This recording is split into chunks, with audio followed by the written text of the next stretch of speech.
Hey everybody, it's Romania Black. We're on episode 5 of Moriarty the Patriot, The Dancers on the Bridge. Ooh, I don't recall this one as far as I like Sherlock a lot, and I've loved a lot of adaptations of Sherlock, and I've read some of the original Sherlock stories, but not all of them. So Dancers on the Bridge is not one I'm familiar with.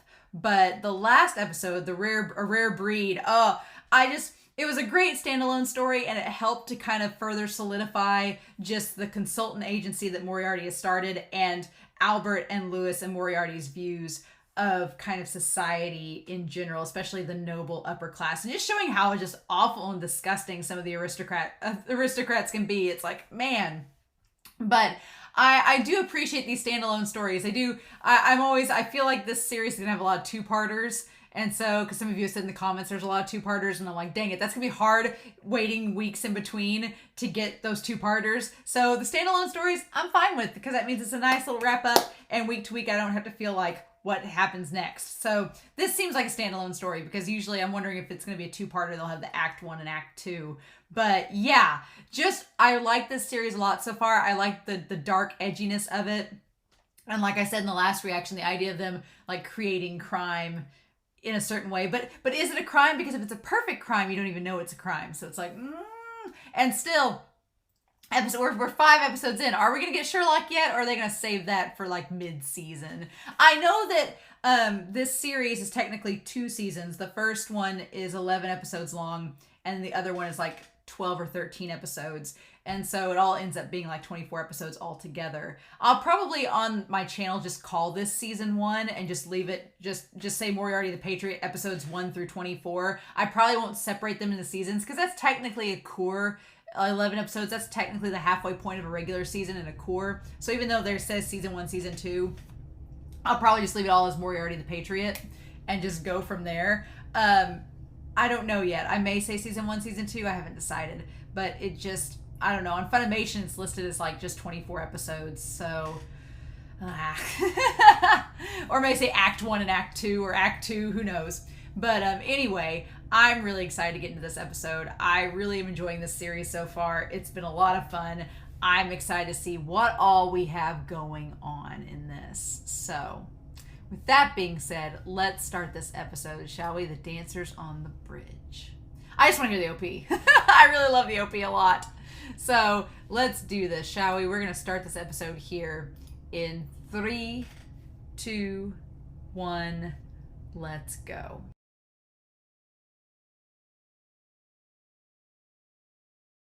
Oh my gosh. Oh, this episode has been my favorite so far. I loved this episode.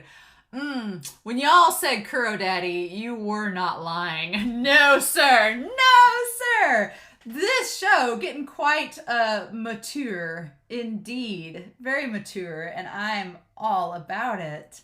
Man, again, a really good standalone story. The thing about the standalone stories is you know who the antagonist is going into this. It's like, okay, the one professor, the administrator, yeah, clearly the guy responsible behind all of this. You could call that a mile away. But what I like about this show is even when you predict the antagonist from a mile away, it's still a matter of how did they do it and what are we going to do to make them pay? Like that's the whole thing with this series. It's not necessarily figuring out who the villain is. It's been pretty obvious in all the episodes who the bad guy is, but the question is, okay, how is Moriarty going to take care of it, and how do we flesh out? It's like the Scooby-Doo villain, right? You know, it's Old Man Jenkins. Like, you know it's Old Man Jenkins from the start, but it's like, okay, well, how did they do it, and what was the trick? What was the trick of the trade? And so I really like that, but man, I feel bad for Lucian. I do. I feel bad for Lucian, for the girl, the girl's kid at the end there when they said the girl and the kid. I thought they were referring to like her unborn child, but they were referring to Lucian. But just the idea of the opioids, of her getting addicted to opium and then dancing off him getting her so high that she just danced off the bridge and didn't realize it. And then drugging Lucian to keep him under wraps, like, and then at the very end, him sniping him to get him to go off the bridge himself. It's like, I love it. I absolutely love it.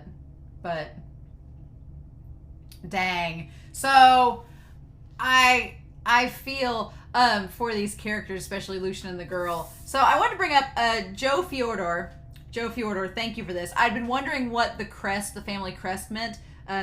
J'ai cru moi, and it is I believe in myself is what the family crest of Albert Moriarty represents. I believe in myself. And I really like that because it kind of works both ways. It works if you're, in terms of Albert being nobility, it works because the whole I believe in myself is very kind of a selfish sort of, if you look at it in terms of nobility, it's like, okay, it's kind of selfish. It's very much like kind of egoist, narcissistic, which is how a lot of these noble people are in this series. But then you can also look at it on the vein of I believe in myself to make change in the world, kind of like what Moriarty's doing. Moriarty is like, I can't depend on societal structures like the police or the government or the aristocrats to make a difference because it's just not going to happen. They're too self-serving. So myself, I have to be the one to make the change. So it kind of works both ways. It's kind of a dual purpose family crest because it works in terms of nobility and it works in terms of where Moriarty is. So I'm so glad we got introduced to Moran, Colonel Moran and Fred. Colonel Moran, hello, sir. You had my curiosity in the OP. Now you have my attention in this episode. Yep. So I got the impression with Tate covering for Lucian. You could look at it two ways. You could look at it in terms of, I guess if you wanted to go there, because Lucian seemed to really be in love with Frida. He did seem in love with her. You could look at it that Tate is in love with Lucian romantically. You could look at it that way. Or I after watching this episode, I think it may be more the latter, that Tate was just Lucian's really good friend and really cared about him. He's a friend. And I think that that's interesting that Moriarty gets to see that because these are two noble aristocratic heirs, these two sons that are going to be heirs to the aristocracy.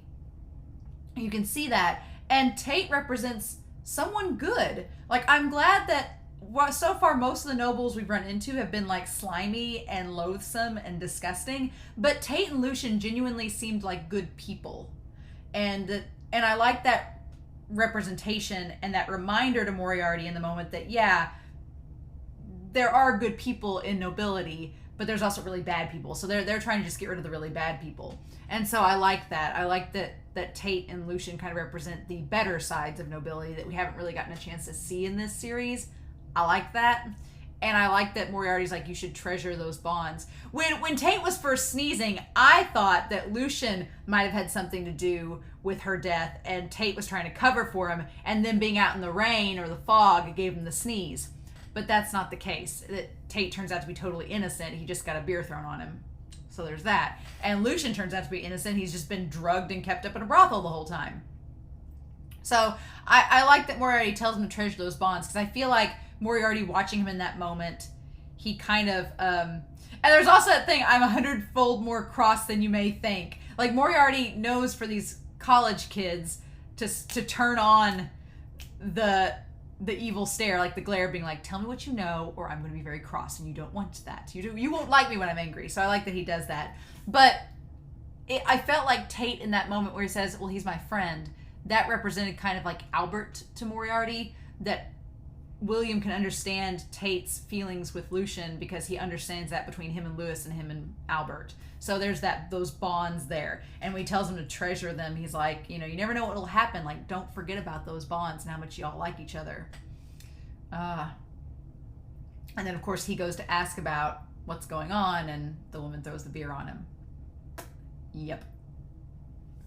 So that's all well and good. And then he goes to the house, to the broth. He goes to the ale house, not before running into old Dudley. And I kept calling him Dudley Bale, who is in no way in shape our villain right off the bat. Again, I like that we know who the villain is. It's just how did they do it and what's the circumstance and how we going to take care of it. So yeah, him telling Moriarty to look the other way, being like, they're nobility, we can't be suffocating them, right? And Moriarty, I like that the whole conversation between Dudley and him is very casual. Like, Moriarty doesn't give anything away. He's just like, I'm concerned. Shouldn't we do something? And then Dudley being like, oh, well, I've got some, connections with the police myself, so we don't want to ruin the family name, so I'll take care of it. It's like, will you now? Will you now? And then he goes into the house and to investigate and see what was going on. And it's so sad because like Moran said, if it had been a different time in a different world, they could have been together. And him saying they loved her. And I love that Lucien wanted to marry her, and he's like, I don't care who you are. He's like, I love you and I want us to get married. And then she got pregnant with their kid, and the Dudley guy taking advantage. That's the sinister part of this. Like, it wasn't just a one-time thing. It was him taking advantage of all of these aristocratic heirs and getting them to go to their brothels and do these unspeakable things, and then blackmailing the families like, oh, well, we don't want this getting out in public, so if you just give me some hush money, I'll make sure that it's kept quiet. But with Lucien, with other guys, it's like a one-night stand and stuff, and they're just taking advantage of these women at these, taverns and brothels and things like that. But for Lucien, it was love. And I'm sorry, but that little confession that he makes, it's so cheesy and dorky, but because she was a dancer, it kind of works. He's like, I want to spend the rest of my days dancing with you on the stage of life. It's like, that's the dorkiest thing ever. Would you object to having me as your dance partner? And he's blushing, but it's sweet because that's something that connects to her, and she wanted to be with him. Okay, so she said I tried to stop her at first, so I'm guessing as soon as they got engaged, but then she told me that she was with child. Yeah. Mm-hmm. So that's the thing. The other guys that Dudley had paid off from going to the tavern and the brothels and things like that, the hush money had worked because it had been like a one-time fling. But this was probably the first time that one of nobility had not only fallen for one of these girls, but had offered to marry her and be with her, like regardless of their social status. And Dudley was like, well, crap, the family's not gonna pay me, so he gets rid of the girl. And I love the use of color in this series, because during that whole time when she's talking about Dudley coming in, the color tone turns green and like a soured feeling, like it's and then we don't know what he says to Frida. We don't, but we assume that she's sad by it. And then he's probably drugged Lucien at that point to keep him away from her. And then that's probably when he drugged her to get her to jump off the bridge. But that's like awful, because he not only killed her, he killed the child too. And I like that Moriarty tries to pay her for the advice, and she chucks the money back at him, and she's like, why don't you give her a decent grave? Like, damn, that's like shows you that these people that aren't nobility, it's not that they're not just in it for the money. They want her like memory to be respected. Her remains are buried in the potter's field. Yeah, so she wasn't even in that cemetery. Dang. And then we go to the house, and there's all the opium pipe should have been for some reason at first I thought they were like blow dart guns. I was like, oh, was he like blow darting them with drugs? I should have realized they were opium pipes. Should have realized that. It tells you about me.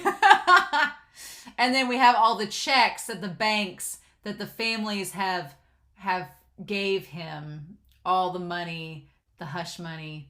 And how creepy. He's just sitting there looking at his checks, like just nicely folded out in front of him. It's like, you're not villainous at all. But then they go to the brothels, and he has the pipes and stuff, and all the people are like high and passed out there. And the new potent stuff. And they've had him in this room the whole time. And that's the sad thing. Until the very end of the episode, he doesn't even process what's happened to her. He's so high that he just still thinks that she's there. And then when he's like, and Dudley comes out and tells him, he's like, oh, well, she died. And he's just like, she had a little accident and died and fell right into the river. And he's so high that it doesn't click to him what's happened. It doesn't register until the very end where Moriarty confronts him, and then he has a chance to grieve. It's like, ugh. And of course, when he says that's it, no rush, you can tell he's just giving him the drugs again. It's despicable. Despicable. And then we're putting things into motion. So Fred gets the message. Little Fred! I like Fred. He's such a little scamp, even though he's probably like 26. I like it. I like that we got this kid. And then we go to, so it looks like a house, but I'm assuming that this woman is just a random woman. It's not his wife or anything. And there's just like clothes strewn on the ground. Hello, Colonel Moran. Oh my gosh. Just like, this guy. And he's got like scars on his shoulders and everything. And he's so excited. He like smiles like, oh good, we get to do a job? Sweet. All on board. All on board. He looks like Kuro. I say Kuro Daddy because if you're not privy to Haikyuu, there's a volleyball anime called Haikyuu, and the character Kuro has the exact same hairstyle, the exact same features as this Colonel Moran. But the funny thing is that the guy that voices Kuro in the series is a captain for one team, and the captain of another team in Haikyuu, Daichi, his voice actor is the voice actor for this character. So it's so good in that deep voice. Can you believe that the same voice actor for Colonel Moran is the voice actor for Now from Free? I can't. I'm not going to be able to get this out of my head now that Now and Colonel Moran share the same voice actor. I'm like, oh, buddy. I can't get that out of my head now. That's amazing. And that whole thing where they're like walking into the sunset to the carriage and it's like a still frame, let's go deliver some punishment. I freaking love it. I freaking love it. It's amazing. That may be the thumbnail is them all walking to the carriage. I'd put a million photos of Colonel Moran down for the thumbnail, but I think it's going to be the shot of them walking and saying, let's deliver some punishment. Freaking love it. I love it. But yeah, they go to the alehouse and then showing with the ace of spades that Colonel Moran looks like I win again and all the ladies all with him. And this is the genius of it. So Colonel Moran, and he's got the one hand with a glove on it. So I'm curious if maybe that hand has like been injured from the war.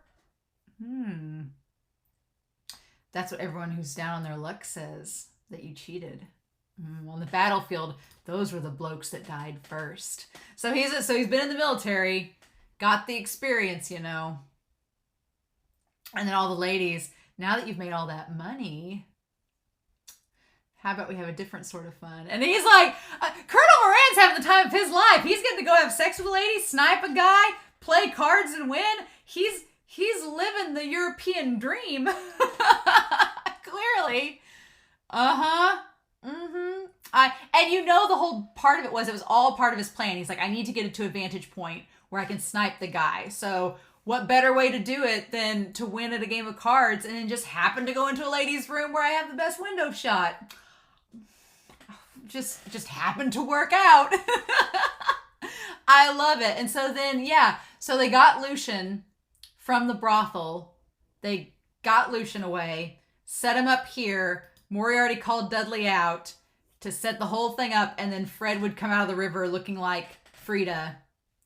And because Fred is short and slender, he can pose as a woman and is convincing. Because when he first came out of the water with her clothes, I was like, her boobs were bigger than that. just the animation seemed off, and then it was like, oh, it's because it's Fred, not actually Frida. And then Dudley, I got so mad when he was like, how'd you get that common woman pregnant? That was bloody careless of you. I had to go to such effort. And Lucian's like, excuse me? Yeah, you're a nobleman. That backwater dish rag of a woman is no one for you to trip up over. How do you not understand that? And should have realized, because the feet coming up the stairs look a little bit, they're not quite a woman's feet. You toss out the piece of paper if you make a slip of the pen, don't you? Oh, people are the same way. That line there, you toss out a piece of paper with the slip of the pen, people are the same. Oh, that's like such a nasty innuendo. And that's the way of the aristocratic world you live in. But it doesn't have to be. As we learn from Lucian and Tate, it doesn't have to be that way. There can be good people in this world. And he's like, I meant to marry Frida. Yeah, and he's like, do exactly as I say. And then that's when Moriarty shows up. Well, and that's when Fred shows up. Yeah. And if you look, it just the face looks slender and stuff, but doesn't look like hers. Nice. I didn't realize that at first either. It fooled me. I was like, huh, uh-huh. Yep, just to get him to confess. And Lucian's like, excuse me? You did what? Uh-huh, and then Moriarty showing up. Showing up with his rain slicker on. Uh-huh, uh-huh. And then, so yeah, he's been dealing out opioids under the guise of it being for a hospital. And instead it's been for brothels. And then he's been getting the parents to give him hush money for framing all these boys. Uh-huh. All well and good. Demanding their silence. Yep. Yeah, quite the scoundrel indeed. Pretty nasty. And then, yeah, I like that Moriarty acknowledges. He's like, well, I can't turn you. As soon as the Dudley guy was like, oh, you're going to turn me over to the police? I was like, nope. And then Moriarty's like, yeah, we can't do that because you are right. You do have influence with the police, so that won't work. So I guess we'll just have to get rid of you in other means. And then I love that. You're going to taste the guilt that comes from driving Miss McCulley to her death. And you're going to dance in a frenzy before taking your own life. Uh-huh. And so the one question I have is, it looked like it was like an air pistol, but was that just like, so was that the first shot was just a blank? The first shot was a blank to get his attention, and then the actual shots came after that? And then I'm sorry, but y'all, I gotta pause it, but I'm like, Colonel Moran with the scars on the back and on the arms, shooting naked out a damn window. Shooting naked out a window with that glove on. So I wonder if his hand was injured and that's why he wears the glove. Or I wonder if that's why he wears the glove. He keeps that glove on all the time. So I wonder if he's like lost a finger or something and it's just to hide that. But him sniping from there, and then yeah, with the lady, but he's just had a great day. Colonel Moran's had the best day out of everybody, man. And making him dance, quite a nice step there. I'm sure your dance partner will be quite satisfied.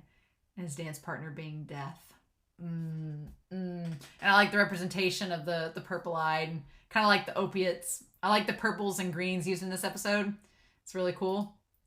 Very nice. And then poor Lucian. Poor Lucian. And then he built the giant tombstone for his wife. Tragic tale. They're victims of the country's class system, and Moriarty's like, that's exactly what we're trying to change. Oh, man, y'all. Ooh, buddy. Chef's kiss. I like Albert a lot. Albert is a gentleman. But y'all, Colonel Moran. I blame this show for having very attractive looking characters. That's all I can say. And then you have Sherlock on top of it. We haven't even gotten Sherlock yet. We have to be getting closer, though. We have to be getting closer to Sherlock, though. I feel like the gang's all here. We've assembled. The Avengers have assembled. We've assembled Moriarty's crew. The gang's all here. The only ones we're missing are Sherlock and Watson.